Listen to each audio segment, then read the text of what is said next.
सबों को जय मसीह की।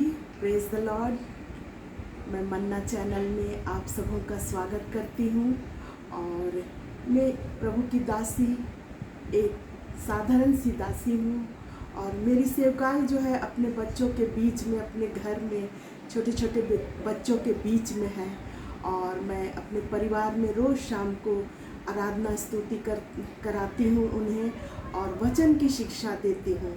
और इसी वचन की शिक्षा में मैं सोच रही थी कि इस वचन की शिक्षा को मैं आगे बढ़ाऊँ और मैं प्रभु की सेवकाई करने के लिए एक कुछ वचनों को मैं आप लोगों के बीच में शेयर करने जा रही हूँ। जो मैं सीखी हूँ वो आप लोगों को भी सिखाना चाह रही हूँ, बताना चाह रही हूँ। और इसी सप्ताह में मैं न्यायों की पुस्तक पढ़ रही थी और उसमें एक गिदोन के चरित्र के बारे में जब हम पढ़े तो वो जो है एक बहुत ही उत्साहित वचन है और प्रेरणादायक वचन है जो कि हमें प्रेरित करती है। और उस गिदोन के विषय में आज मैं आप लोगों को बताने जा रही हूँ। यूँ तो उसमें एक कहानी के तौर पर लिखा हुआ है और गिदोन जो है, उससे पहले कि मैं गिदोन के बारे में बताऊँ, वो जो है इस्राएली था और इस्राएल देश में रहता था। और उस समय इस्राएल के लोग बहुत सारे बुरे काम किए और यहोवा परमेश्वर ने उन्हें मिद्यानियों के वश में कर दिया और वो 7 साल से बहुत दुख भोग रहे थे, उन दुख दे रहे थे। वो लोग, मिद्यानी लोग, उन्हें बहुत दुख दे रहे थे और उनको जो है सता रहे थे। भोजन वस्तु में आग लगा देते थे, जो वो लोग उपज उपजाते थे उनमें भी आग लगा दे रहे थे और सता रहे थे। लेकिन जब वो परमेश्वर की दुहाई दिए, यहोवा परमेश्वर की, तो उन्होंने सुना और एक पुरुष को खड़ा किया कि उसको छुड़ाए और वो गिदोन था। और गिदोन जो है एक बहुत ही संकोचशील किसान था। वो जब परमेश्वर का दूत उसके पास आकर खड़ा हुआ और कहा कि तुम्हें इस्राएलियों को छुड़ाना है, तो वो परमेश्वर के दूत के सामने बोला, मैं तो बहुत ही साधारण आदमी हूँ, मैं कैसे मैं छुड़ाऊँगा, मेरा कोई भी, मेरे मतलब कि मैं बहुत कमज़ोर हूँ उनको छुड़ाने के लिए। लेकिन दूत ने कहा, परमेश्वर तुम्हारे साथ रहेगा और तुम निश्चय उन्हें छुड़ा लोगे। और वो जो है दूत से वो बोला कि क्या मैं कैसे मानूं कि ये परमेश्वर के तरफ से होगा और परमेश्वर मुझे छुड़ा लेगा। और उसी समय दूत ने वो जब खाना लेके आया दूत के लिए, तो खाना कुछ इस प्रकार हुआ कि वो जल उठा और वो समझ गया कि ये परमेश्वर के तरफ से है। मेरे लोगों, सचमुच जब परमेश्वर अपने अगुवाई में किसी को ले लेता है तो अपने चिन्ह और चमत्कार को भी दिखाता है ताकि हम विश्वास में बढ़े। और गिदोन जो है वो विश्वास किया इस बात पर और यहोवा परमेश्वर ने उसे दोबारा दर्शन दिया। पहले दूत ने दिया, फिर यहोवा परमेश्वर ने उसे कहा कि तुम निश्चय ये काम को करोगे। तुम अपने लिए 300 पुरुषों को चुनो और जो तुम्हारी इस 300 इस्राएली पुरुष को चुनो जो तुम्हें मिद्यानियों से, तुमको उनसे लड़ना है और उसको छुड़ा लेना है इस्राएली को। और वो 300 पुरुषों को चुना और उस समय भी वो यहोवा से चिन्ह मांगा और यहोवा परमेश्वर ने 2 बार उसे चिन्ह दिया। एक बार है कि भेड़ के बच्चे का खाल जो है वो रात को रख दिया गया और परमेश्वर से बोला कि परमेश्वर पिताजी, ये खाल जो है चारों तरफ की भूमि गीली हो जाए, ये खाल सूखी रह जाए। और परमेश्वर ने ऐसा ही किया। सुबह उठकर उसने देखा तो वो खाल जो है वो गीली थी और चारों तरफ की भूमि सूखी थी। और दूसरी बार में फिर उसने कहा, ये खाल जो है सूखी रह जाए और चारों तरफ की भूमि गीली हो जाए। और दूसरी बार भी परमेश्वर पिता ने ऐसा ही किया और वो समझ गया मेरे प्रियो, और वो चला गया। वो 300 पुरुषों को चुना और उनके हाथ में तुरहियां थी, उनके हाथ में नरसिंगे थे और मशाले थी। और वो 300 पुरुष और गिदोन जो है वो इस्राएलियों के अपने मिद्यानियों के पास चला गया। वो तराई में फैले हुए थे और वहाँ पर जब उन्होंने देखा कि बहुत टिड्डी के समान मिद्यानी पुरुष जो है बिल्कुल टिड्डी के समान जो थे वहाँ पर फैले हुए थे और जो जो वहाँ पर उनके ऊँट थे वो बालू के किनकों के समान गिने नहीं जा रहे थे। दूसरा आदमी होता तो वो डर जाता, लेकिन गिदोन के विषय में हम देखेंगे कि वो बहुत जो है वो परमेश्वर पर विश्वास किया। वो समझ गया कि ये काम परमेश्वर की ओर से है और मैं उनको कर लूँगा।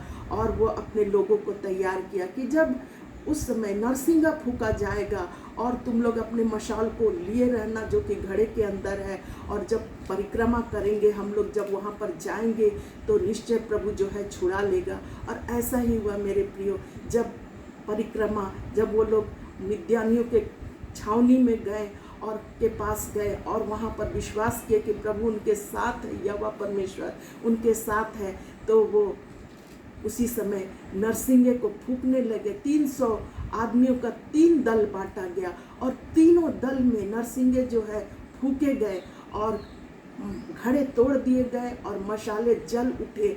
और सचमुच परमेश्वर का जो कृपा थी वो उन पर प्रकट हुआ और सारे लोग जो हैं वो एकदम डर गए। और गिदोन जो है अपने तलवार से वो उसे मारने लगा। गिदोन की तलवार, परमेश्वर की तलवार की वो जय जयकार करने लगे और उसी समय वो तलवार से जो है घात करने लगे और सारे मिद्यानी जो है भागने लगे, उनके राजा भी भागने लगे और मरते चले गए। और उस सब परमेश्वर जो है उनको उस मिद्यानियों से छुटकारा दिया। तो मेरे प्यारे भाई बहनों, और सारा इस्राएली देश स्वतंत्र हो गया, मिद्यानियों के हाथ से स्वतंत्र हो गया। और मिद्यानी इतने खुश हुए, मिद्यानियों के हाथ से चले गए, स्वतंत्र हो गया। और इस्राएली इतने खुश हुए, वो बोले कि हम पर प्रभुता कर। वो बोला कि नहीं, ना हम प्रभुता करेंगे, ना हमारे बेटे प्रभुता करेंगे, ना हमारे पोते प्रभुता करेंगे, लेकिन अगर प्रभुता करेगा तो केवल यहोवा परमेश्वर ही तुम पर प्रभुता करेगा। प्यारे मेरे प्रिय भाई बहनों, इस कहानी से हमें यही शिक्षा मिलती है। हम यहाँ पर 3 बातों को देखते हैं। पहली बात हम देखते हैं कि परमेश्वर पिता ने किसी भी पक्षपात नहीं करता है, चाहे वो साधारण हो, चाहे वो कोई बलशाली हो, उनको वो चुनता है। साधारण लोगों को भी चुनकर अपनी महिमा करने के लिए खड़ा करता है। और सचमुच हम देखेंगे कि जो गिदोन था एक साधारण व्यक्ति था, लेकिन उसने असाधारण काम किए। हमारे जीवन में भी परमेश्वर जो है, हम लोग भी बिल्कुल साधारण लोग हैं और परमेश्वर चाहता है कि हम उनके लिए कुछ काम करें, तो सचमुच हमें उनके लिए काम करना है। अगर वो चाहते हैं कि हम प्रार्थना का योद्धा बने, तो हमें प्रार्थना का योद्धा बनना। अगर चाहते हैं कि हम सुसमाचार को सुनाए लोगों के बीच में, लोगों को वचन सुनाने वाले हो, तो हमें वचन को सुनाना है और उनको परमेश्वर के रास्ते पर लाना, जिस रीति से भी परमेश्वर चाहता है हमें करना। कभी कभी हम सोचते हैं कि हम तो साधारण लोग हैं, हमसे कैसे होगा, मेरे पास तो कुछ भी नहीं है, लेकिन उसी समय परमेश्वर उपाय करता है, हमारे साथ रहकर हमारे विश्वास को बढ़ाता है। और इस प्रकार हमें करना चाहिए। हमारे आसपास हम देखते हैं, हमारे कलीसिया में भी देखते हैं कि बहुत से लोग जो है साधारण हैं, लेकिन परमेश्वर के लिए बहुत सारे काम करते हैं। वो ऐसे जगहों में परमेश्वर के वचन को सुनाने के लिए हमारे कलीसिया की बहनें चली जाती हैं। उनके पास कोई साधन नहीं है, कुछ ऑटो रिजर्व करते हैं और उनके वो जो है वो ऐसे कुछ स्थानों में जाते हैं जहाँ पर जाना मुश्किल है, वहाँ भी जाकर सेवकाई करते हैं, वचन को सुनाते हैं, चंगाई के लिए प्रार्थना करते हैं और प्रभु के लिए बहुत सारा काम करते हैं। आज हमें भी ऐसे ही होना चाहिए। हमें परमेश्वर के राज की बढ़ती के लिए अपने आप को ये नहीं सोचना चाहिए कि मेरे पास कोई खूबी नहीं है, हम कैसे कर सकते हैं, लेकिन हम परमेश्वर के सामर्थ्य को अगर हम कबूल कर लेंगे तो हमें जो है वो सफलता देने वाला हमारा प्रभु है और प्रभु अपने राज में इस्तेमाल करेगा।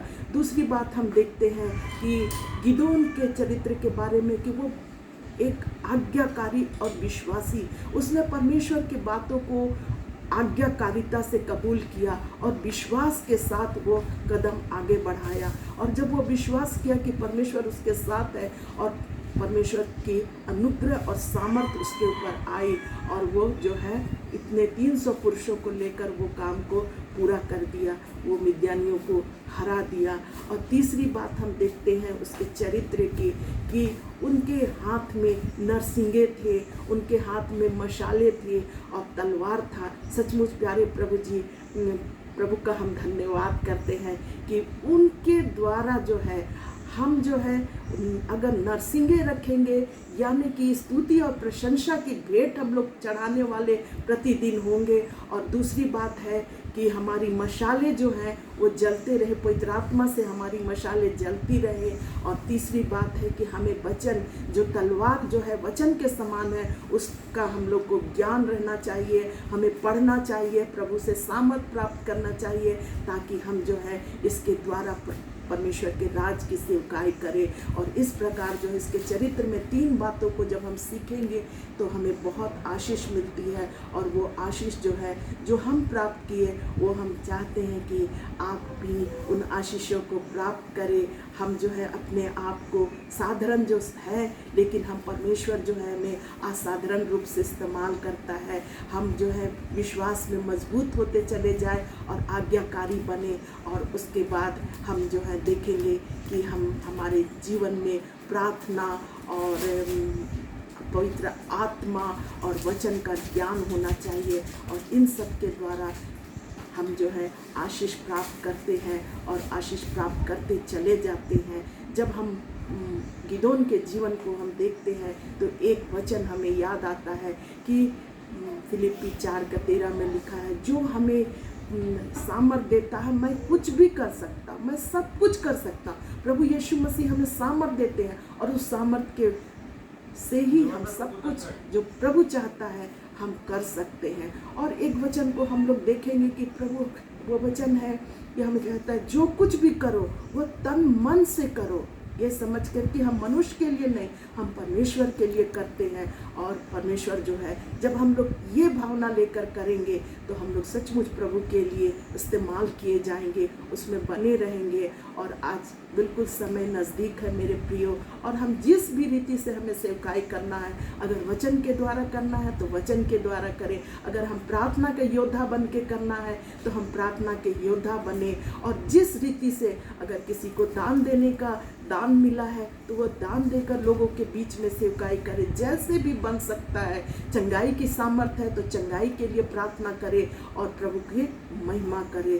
तो आज का इस वचन में हमने जो सीखा है वो आपको भी हम बताएं, आप भी उसे अपने दोस्तों के बीच में, अपने परिवार के बीच में जरूर बताइए और अपने परिवार के साथ मिलकर आराधना करिए, स्तुति करिए, वचन की शिक्षा दीजिए, क्योंकि आज परिवार को मजबूत करना सबसे बड़ा चुनौती है। और यही सब विश्वासी भाई बहन जितने लोग ये वचन को सुन रहे हैं कि हमें पारिवारिक प्रार्थना को बहुत ऊंचाइयों की ओर ले जाना, वचन की शिक्षा देना, मात्र बाइबल खोलकर पढ़ नहीं देना रात के समय, लेकिन हमें पहले से तैयारी करना है। जैसे माता भोजन बनाने से पहले कितनी तैयारियां करती हैं और तब जाकर अच्छे भोजन को तैयार करके खिलाती हैं, उसी प्रकार अपने बाल बच्चों के बीच में जब हम आराधना करते हैं तो उस वचन को बिल्कुल तैयारी के साथ आना है, ताकि हम पूरे तैयारी के साथ उसे बताएं, बच्चे ग्रहण करें, समझें और प्रभु की महिमा होते चले जाए।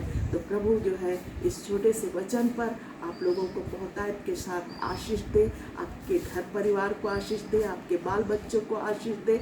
मसीह में बने रहिए और हमेशा प्रभु में आनंदित रहिए। प्रभु आप सबको बहुतायत के साथ आशीष दे।